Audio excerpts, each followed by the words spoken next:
When I was at school, I used to watch a lot of Boogie2988. He was a very popular YouTuber at the time. His reputation was vastly different then as to what it is now. But I watched him, and he had a podcast called Boogie Nights or something.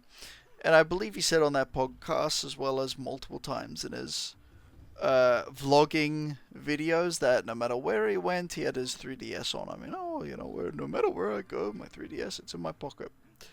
And as a very easily influenced kid when it came to video games, I thought, wow, yeah, that's a great idea. Maybe I'll do that as well. So I pulled my 3DS in my pocket, and I went to school, and I went around town.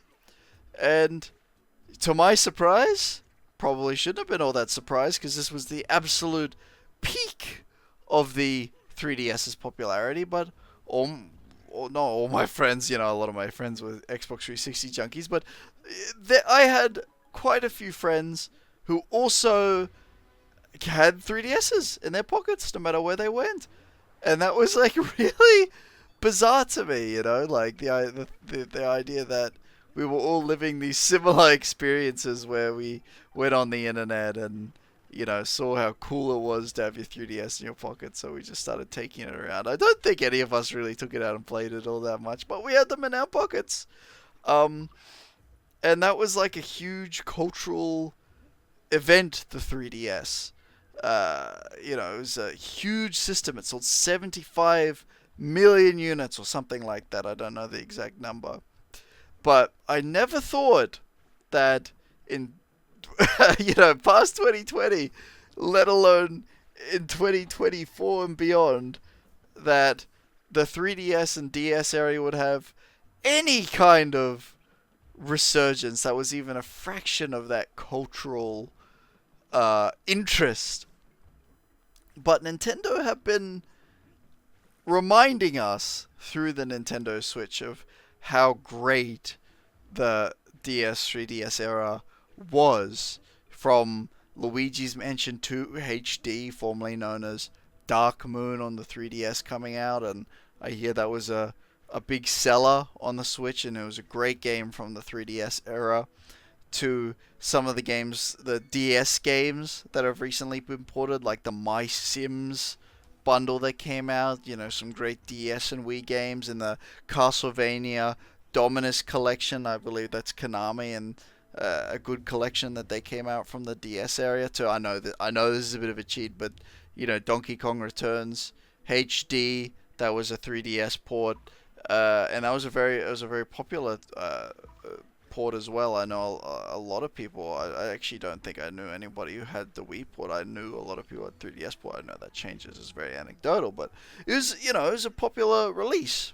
So Nintendo have really been reminding us about how impressive the 3DS's catalog and DS's catalog really was. And then to top that all off, of the bizarre 2024 year in terms of the 3DS's resurgence in modern culture conversation, Central C and Sabrina Carpenter, two of the most culturally relevant people in modern pop music history. I mean, obviously Sabrina Carpenter is significantly more popular. I mean, significantly. But the fact that she was caught on camera playing a Nintendo 3DS with Central C at a fashion show in 2024, that's bizarre. That took me right back. To when I used to do that. They're literally taking their 3DS and playing it with at a fashion show, and obviously it was a silly sort of counterculture PR move, but I have not seen so many articles and threads. I mean, I'm sure that on the day that happened, there were probably just as many articles and threads that came on the internet as there would have been on a day of the peak 3DS era. That was, obviously there's no concrete evidence that led to a resurgence in 3DS pre-owned sales or whatever, but I mean, I'm sure it did. I'm sure there's no concrete evidence, but I'm sure more than one person went to their local, you know, retro store that day and got themselves a pre-owned, revamped 3DS. And it's super weird to think about that. This all culminates into right now, all this 3DS hype and all of this resurgence and conversation when it comes to the 3DS that went through 2024 and has spilled over into 25. That brings us to right now, where there is the frustrating and crushing reality that Nintendo aren't doing enough to preserve the games and the brilliance of the Nintendo 3DS. The fact that the store was shut down in a similar time as the Wii U, in my opinion, was pretty unacceptable. The Wii U sold 13 million units. I'm sure its use had slowed, and although it's very frustrating and I still don't really agree with this decision to shut down its store, it is more understandable. The 3DS was, you know, it sold 70 something million units. It was a huge, huge system, and to shut down its store with no answer, no follow-up besides, you know, being drip-fed to HD ports is really frustrating. We still don't have any way to get The Legend of Zelda: A Link Between Worlds digitally besides the old peg-legged way.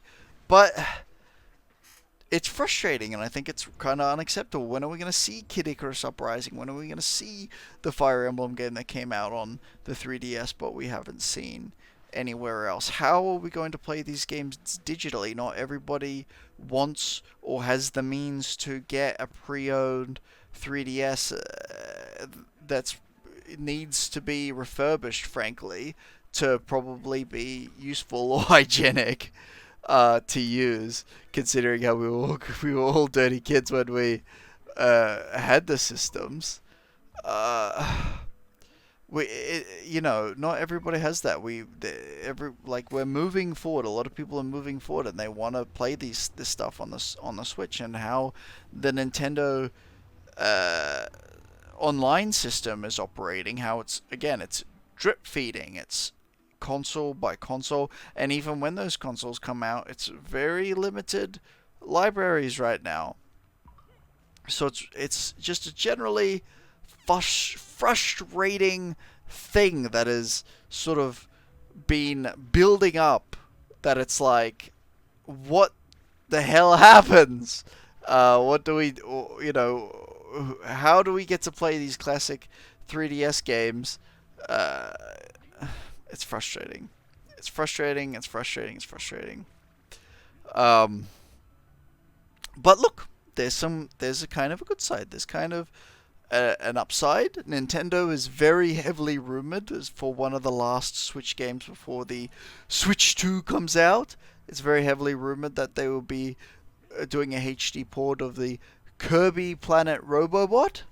And so hopefully if that gets enough hype and enough popularity, Nintendo will get some kind of message that we want more into the Nintendo Switch era. Again, it kind of goes back to being drip-fed a bit more frustratingly, but it's better that than nothing.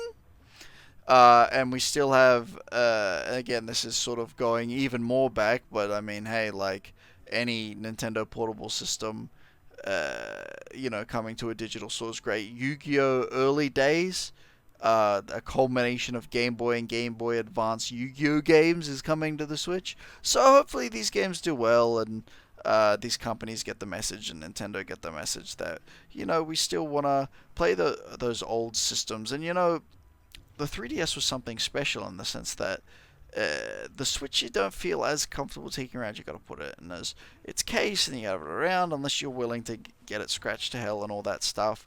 So it really was a legendary console. But there you go. There's my frustrations all aired out for you. Nintendo need to do something to preserve the brilliance and the games of the Nintendo 3DS, because they are much more culturally relevant than I think Nintendo thought they would be. After all this time, there needs to be some way that we can play these games without buying the hardware. But what do you guys think? We're getting drip-fed ports every now and again, so That's nice, I guess. Alright, I'm Special Ops Seagull talking for the YouTube channel. Switch to Special Ops. Hype, Blair, switch to words. Eh.